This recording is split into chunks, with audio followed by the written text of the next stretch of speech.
O nosso estudo de hoje, lição 47 do livro Mãos Unidas, tem por título Teu Privilégio. Nos momentos difíceis, naturais do caminho de todos, não desperdices o tesouro das horas com desesperação e abatimento. Recorda o privilégio que recebeste da vida, o privilégio de ajudar. É possível que nuvens de desenganos te hajam caído na estrada por aguaceiro de fel. Isso, porém, não te impede de levar algum consolo aos que vegetam em cáteres de sofrimento e que não tiveram, no curso de muitos anos, nem mesmo o mais leve sopro de qualquer esperança. Falas de empeços domésticos que te barram a caminhada para a meta de determinados desejos. Nada, todavia, impossibilita-te a condução de apoio, ainda que mínimo, àqueles companheiros outros que suspiram por liberdade nos impedimentos das prisões e dos hospitais. Referes-te a preocupações que te embraseiam os fios do mundo. Desfrutas, entretanto, a bênção de poder amparar as criaturas irmãs que perderam temporariamente o equilíbrio mental segregadas nos manicômios. Reporta-te a desastres afetivos que te deixaram em lágrimas de saudade, mas possuías a faculdade de frustrar a solidão, ofertando presença e conforto aos irmãos que atravessam a romagem terrena, em extremada penúria, suplicando migalha de reconforto. Não te abandones ao pessimismo quando trazes contigo o dom de construir e recuperar. Quando tantos companheiros da humanidade se veem impedidos de caminhar para a solução de problemas que lhes são próprios, considera a tua prerrogativa de caminhar para socorrê-los. E se tiveres em carência de amor ou de alegria, exerce para logo o teu privilégio de compreender e de auxiliar. Quem sustenta é sustentado, quem serve é servido, quem dá recebe. Essa é a lei. Muito profundo o estudo de hoje, que o Emmanuel ele vem nos chamando a atenção para momentos difíceis que a gente vive, mais uma vez, recomendando que a gente evite o máximo o desespero e o abatimento, principalmente quando forem aqueles momentos, que é o que ele vem falando aqui, que independem da nossa vontade. É a tempestade que está dentro das pessoas que convivem com a gente. Ele vem falar para a gente, quando acontecer esse tipo de coisa, recorda que a gente recebeu da vida o privilégio de ajudar.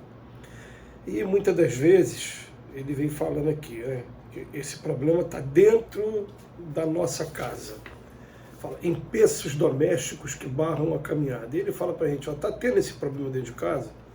Tudo bem, você vai ter que aprender a respeitar as pessoas que estão convivendo com você e, por mais equivocada que esteja, ou que você acha que elas estejam, elas não vão mudar se não for iniciativa delas próprias. A menos que, muitas das vezes, a gente parta para aquele comportamento autoritário, dos tiranos domésticos, que só vai fazer com que aquela pessoa viva uma hipocrisia perto de você até ter a oportunidade de ir embora. O que ele vem falando? Quando acontecer isso, você não consegue ajudar os seus familiares, faz o seguinte, tem gente precisando de ajuda nas prisões e nos hospitais. Então, nos empeços domésticos, eu não consigo ajudar porque eles não querem ajuda, mas nós vamos na direção das pessoas que querem ajuda. É interessante isso, porque às vezes a gente tem familiares, no meu caso pessoal, eu tenho familiares que vivem situações muito difíceis sob o ponto de vista material e também muito difíceis sob o ponto de vista moral. Mas que tem aquele velho ditado que fala, santo de casa não faz milagre. E também não só esse ditado, tem também aquele ditado que você também não consegue ajudar uma pessoa quando ela não quer ajuda. É difícil demais você oferecer ajuda para uma pessoa que não quer ajuda.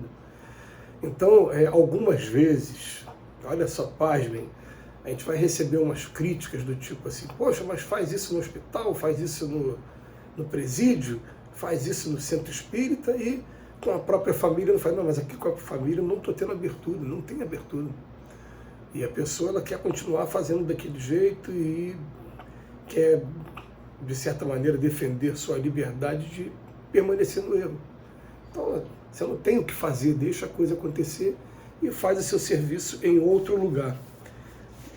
O interessante é a gente se manter trabalhando o tempo todo e sendo útil o tempo todo. Aí depois ele vem falar para a gente, às vezes a gente está se referindo a preocupações que te embraseiam os fios do mundo. Tá bom, mas a gente pode amparar aquelas pessoas que estão em desequilíbrio mental, estão segregadas em manicômios também. A gente vai chamar de manicômio não só aquele que pega a pessoa desequilibrada mentalmente, mas a gente vai encontrar algumas doenças ainda que precisam de segregação e que precisam também de amparo. Aí depois ele fala, ó, desastres afetivos que te deixaram em lágrimas de saudade. Tudo bem, mas a gente possui a faculdade de frustrar a solidão oferecendo presença em conforto para aquelas pessoas que estão em extremada penúria, suplicando migalha de reconforto, os moradores de rua. Então, o que o Emmanuel vem falando para a gente? Não te abandones ao pessimismo, porque a gente traz dentro da gente o dom de construir e de recuperar. Mas estejamos prontos, sim. Algumas críticas vão estar chegando, principalmente nesse ponto. Poxa, não faz dentro de casa e quer fazer dentro da rua, né? Mas às vezes dentro de casa a gente não tem a mesma facilidade para começar um trabalho que a gente encontra muitas das vezes, entre aspas, né? No meio da rua, como algumas pessoas falam. E esse tipo de mentalidade quer, na verdade, te desestimular para que você acabe entrando vamos usar aqui as duas palavras que Emmanuel usou na lição de hoje, na desesperação e no abatimento. O Emmanuel termina aqui a lição falando para a gente que quem sustenta é sustentado, quem serve é servido.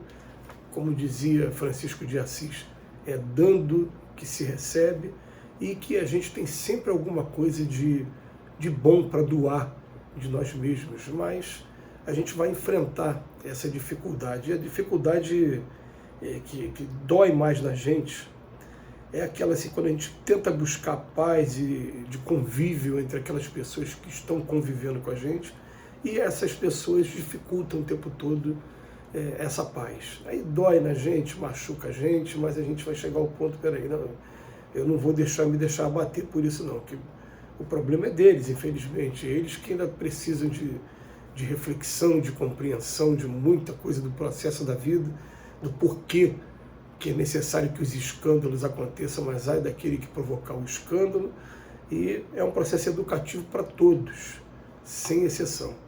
Mas a gente vai procurando fazer a nossa parte. Então, se a gente não consegue falar de maneira mais direta no coração daquelas pessoas que convivem com a gente diariamente, que a gente continue fazendo o nosso serviço, porque é através desse serviço, aqueles que são mais necessitados ainda, é que a gente vai conseguir, em primeiro lugar, força para continuar a nossa jornada, e dentro da lei de solidariedade também, a gente acaba também recebendo em troca aquilo que a gente está doando, oferecendo para as pessoas.